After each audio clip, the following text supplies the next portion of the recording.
France के ट्रेले नामक वैज्ञानिक ने जब हवन पर रिसर्च की तो उन्हें पता चला कि हवन में प्रयोग होने वाली आम की लकड़ी जब जलती है तो फॉर्मिक एल्डिहाइड नामक गैस उत्पन्न होती है, जो कि खतरनाक बैक्टीरिया और जीवाणुओं को मारती है तथा वातावरण को शुद्ध करती है। इस रिसर्च के बाद ही वैज्ञानिकों को इस गैस और इसे बनाने के तरीके का पता चला। गुड़ को जलाने पर भी यही गैस उत्पन्न होती है।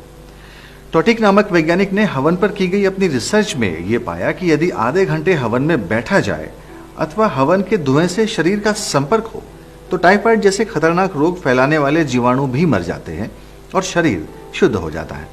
हवन की महत्ता देखते हुए राष्ट्रीय वनस्पति अनुसंधान संस्थान लखनऊ के वैज्ञानिकों ने भी इस पर एक रिसर्च की।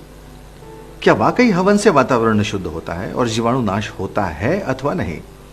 उन्होंने ग्रंथों में वर्णित हवन सामग्री जुटाई और जलाने पर पाया कि ये विषाणु नाश करती है।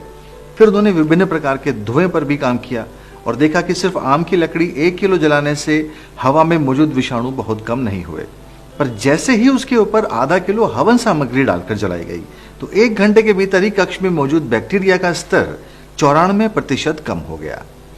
यही नहीं, उन्होंने आगे भी कक्ष की हवा में मौजूद जीवाणुओं का परीक्षण किया और पाया कि कक्ष के दरवाजे खोले जाने और सारा धुआं बाहर निकल जाने के 24 घंटे बाद भी जीवाणुओं का स्तर सामान्य से 96% कम था।